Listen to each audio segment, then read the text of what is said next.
o presidente da República recém-eleito, que trabalhou nisso durante as eleições, ele pode. Então, se o STF quiser impedi-lo, o STF está fazendo isso de maneira ilegal.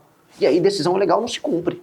Você falou que você, como o pré-candidato, se presidente da República, você tem tantas críticas para fazer para o PT, como também para a direita através do bolsonarismo.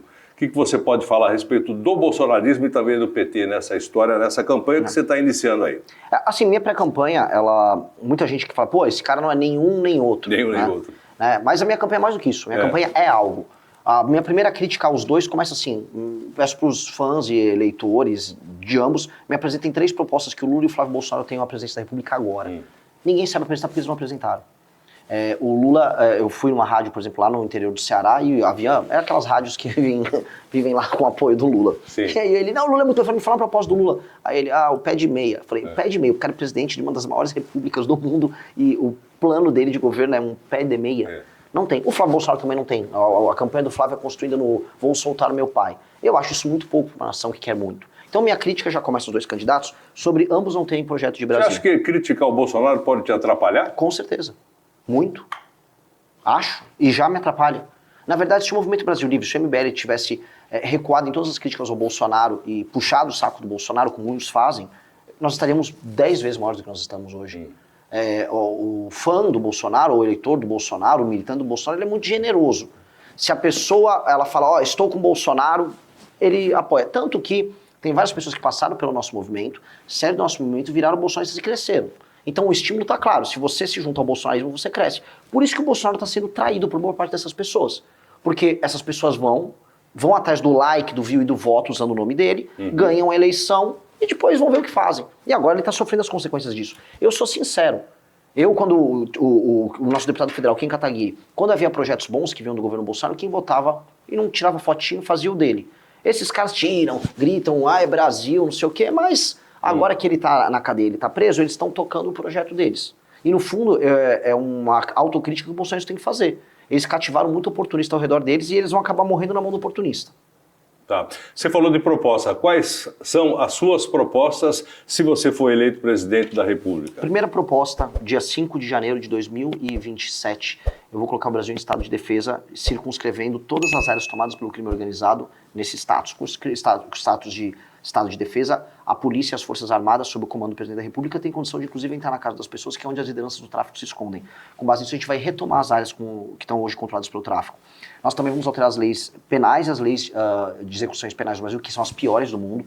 São leis de execuções penais que permitem a progressão de pena de maneira quase livre, ou seja, um cara comete assaltos em série, um eventual assassinato, não fica 6 anos na cadeia. Essa é a natureza do sistema penal brasileiro. É um sistema injusto que cria incentivos para a pessoa cometer os crimes. Vamos junto passar uma reforma fiscal. Precisa passar no Brasil uma reforma fiscal muito abrangente, que mexa em privilégios, que mexa na natureza do Estado brasileiro, que mexa em renúncia fiscal, que mexa no reajuste não só do Bolsa Família, mas do BPC e da aposentadoria. E vamos precisar falar isso. Eu sou o único pré-candidato que está falando, eu vou mexer nessas coisas que são impopulares. Quero ver os outros falarem também. Que só falar que vai dar, igual o Lula falar que vai dar o botijão, aí é fácil. Eu também vou mexer no Bolsa Família. E eu quero ver se os demais vão também mexer. Porque o Bolsa Família é o seguinte... Eu vi o Flávio comemorando lá no Caminhão do Som. Meu pai aumentou lá o Bolsa Família. Eu quero saber quem é que vai pegar e virar para um homem de 25 anos de idade que recebe o Bolsa Família, ou uma moça de 25 anos de idade saudável que recebe o Bolsa Família e falar, eu vou botar você numa frente de trabalho. Quando você for no CRAS, lá para retirar o dinheiro, você vai, na verdade, encontrar um formulário. Se inscreva na frente de trabalho nessa cidade. Não é nenhuma novidade. O Roosevelt fez isso nos Estados Unidos nos anos 30. O Brasil vai ter que fazer isso. Eu não posso permitir que um motoboy, um entregador, um motorista de Uber que está ralando 7 dias por semana para sustentar a família dele, banque o salário de uma pessoa saudável, um marmanjo que quer receber o Bolsa Família. E tem milhões nessa condição. Nós não podemos permitir isso. Eu vou mexer nisso também. Outra coisa que nós vamos mexer, que é bem claro, vamos fazer uma reforma administrativa no Brasil, reduzindo o número de municípios e criando uma coisa que eu chamo de sistema de incentivo, que altere a dinâmica desses prefeitos, que hoje os prefeitos são apenas operadores de emenda. Se nós fizermos essas 3 grandes coisas, resolver crime organizado, resolver a questão fiscal no Brasil com uma reforma de competitividade para o Brasil crescer e diminuir imposto, e fazer uma reforma administrativa, eu mato o Centrão, eu mato o crime organizado e eu mato as mamacas do Brasil. E aí é uma questão de crescer e ficar um país sério. Tá. Só que você está falando em 513 deputados, 81 senadores. Quantos deputados você e o seu partido pretendem fazer este ano dessa eleição e senadores também? Porque tudo que você falou, também concordo, é lindo, maravilhoso, mas só que precisa aqui de voto. Sabe que essa é a pergunta que absolutamente todos fazem. Porque assim, legal, suas propostas são boas, mas qual é a viabilidade delas? Eu preciso só lembrar, se eu ganhar a eleição, eu estou sendo um partido que tem 3 meses de idade, eu ganhando a eleição ali em outubro, significa que eu consegui convencer mais de 51% da população brasileira disso, portanto eu vou eleger uma bancada formidável. É o básico, se eu ganhar para presidente, eu vou fazer uma bancada muito grande. E mais, eu vou ter interferido na eleição do Centrão, ou mesmo de figuras do PL e partidos dessa natureza, que vão ser, vamos dizer, fundamentados na eleição deles no tema central do cara que ganhou a eleição, que é o que acontece toda vez que alguém ganha uma eleição. Ele faz uma bancada e o tema da campanha dele puxa os deputados. E com base nisso, eu vou formar no mínimo uma maioria simples, que é o que um presidente consegue, maioria simples. Aí, eu não tenho medo de fazer composição. Não teria problema fazer composição. Eu vou fazer composição baseada em ladrão e composição baseada apenas em usar o ministério para fazer loteamento. Esse é o ponto central da gente iniciar o mandato. E aí eu vou fazer uma coisa que o Bolsonaro deveria ter feito quando entrou no mandato dele. Eu vou iniciar o meu mandato enfrentando o crime organizado. Todo mundo que enfrenta o crime organizado, não só aqui, mas em outros países, aumenta a popularidade e joga ela lá pro alto.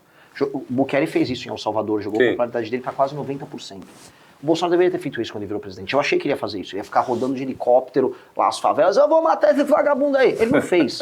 É o que eu vou fazer. Eu vou matar vagabundos junto com a polícia. Vai ser a primeira coisa que nós vamos fazer. E a popularidade do presidente vai subir porque a gente vai dar um choque de lei em ordem, vai cair o número de homicídios, roubos e assaltos.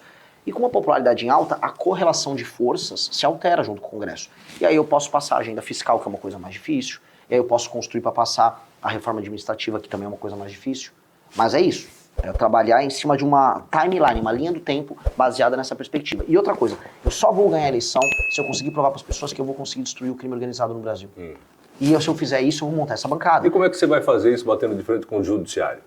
Ué, o judiciário vai ter que se adaptar. Se o judiciário não Mas quiser... o judiciário está legislando, você sabe muito bem, hoje em dia nós temos aí a interferência direta do Supremo Tribunal Federal em várias decisões aí da Câmara dos Deputados, do Senado. Sim. E aí, de maneira como é que clara. faz? Vamos fazer uma simulação de um exemplo, então. Eu passo o estado de defesa, decreto do presidente da República. Passo na Câmara dos Deputados, passo no Senado, tá sancionado. Aí vem, vamos supor, escolhe um ministro, escolhe um ministro. O PSOL e já... PSOL e a rede. Vai lá e a Marina Silva. E provoca o Alexandre de Moraes. Aí ele vai dar uma decisão que vai ser ilegal. Decisão ilegal não se cumpre. Eu não vou cumprir decisão ilegal. Mas aí como é que de repente você vai... Aí é o impasse, ele vai me prender? Então, exatamente, Aí quem pode mais chora menos. Eu não vou dar golpe no Estado. Mas a gente já viu que isso aconteceu. O Alexandre de Moraes, ele tem uma caneta que você falou, e eu concordo, a gente estava conversando antes, ele vem anotando as pessoas que estão batendo de frente e depois vem fazendo, memória, aquela coisa toda, vem fazendo a retaliação um a um.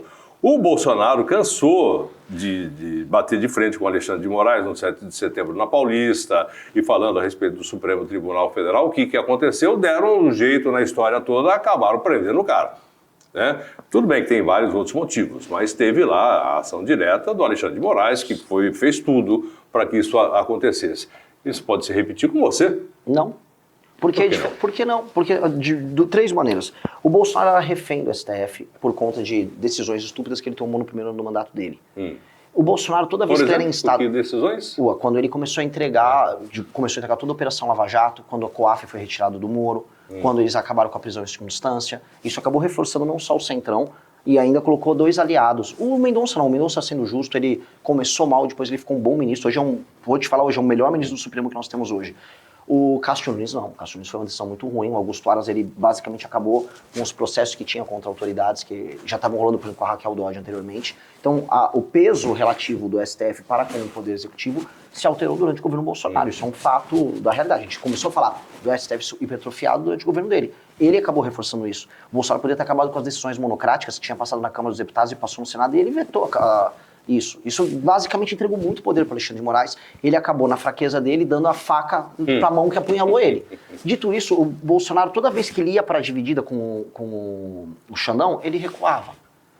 Não pode. Cara, quando o Júlio César, meu herói, um dos meus 5 heróis, o Júlio César cruza o Rubicão e ele vai para Roma, era proibido cruzar o Rubicão. Quando ele cruzou, ele fala, Lea iacta est, a sorte está lançada. Que é assim, você não pode descruzar o Rubicão. Se você vai enfrentar uma decisão injusta, enfrenta e vai, meu irmão.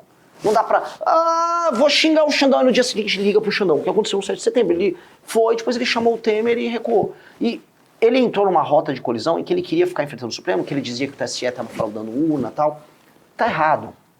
Tá errado porque Desculpe interrompê-lo, mas você acha que o sistema eleitoral brasileiro é confiável? Eu participei agora da montagem de um partido político. Eu tive contato com pessoas da área técnica do TSE, profundamente. Eu conversei com o sistema.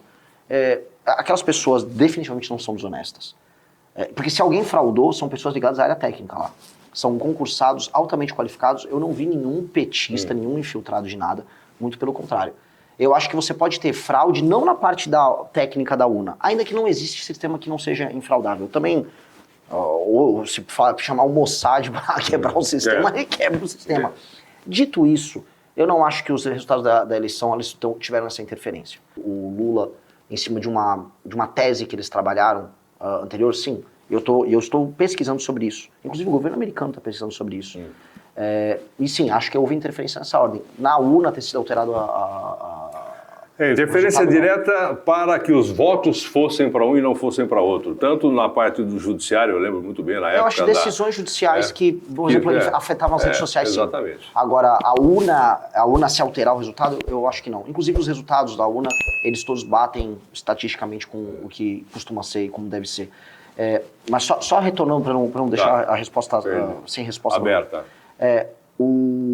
A questão do Bolsonaro é que ele enfrentava o STF em temas que ele iria perder. E aqui nós temos que discutir com o STF em temas que nós vamos ganhar. A população, ela não estava com a cognição dela formada, nem achava que era uma prioridade discussão sobre urna com o TSE ou o STF. A população quer destruir o crime organizado. São duas coisas muito diferentes. E é inconteste que o presidente da República pode colocar o Brasil no estado de defesa e o Congresso autorizando ele fazer isso para destruir o crime organizado. O Temer fez algo similar, não era, isso era uma GLO, mas uma favela no Rio de Janeiro. O presidente da República recém-eleito, que trabalhou isso durante as eleições, ele pode. Então, se o STF quiser impedi-lo, o STF está fazendo isso de maneira ilegal. E aí, decisão ilegal não se cumpre. E quem que vai questionar um ministro do Supremo Tribunal Federal? O presidente da República. É uma questão, posso trazer um exemplo histórico. No ano de 2016, houve uma decisão monocrática do Marco Aurélio Mello, translocada. Ele era meio doidinho já, né? E ele mandou afastar monocraticamente o presidente do Senado, Renan Calheiros, que merecia ser afastado. Não vale o que o gato esconde. Não vou sair daqui. Você lembra? Não vou. Saiu. Porque o que ele alegou? Decisão ilegal não se cumpre. Você está invadindo a prerrogativa de um outro poder. A decisão caiu. Então, já existe histórico disso.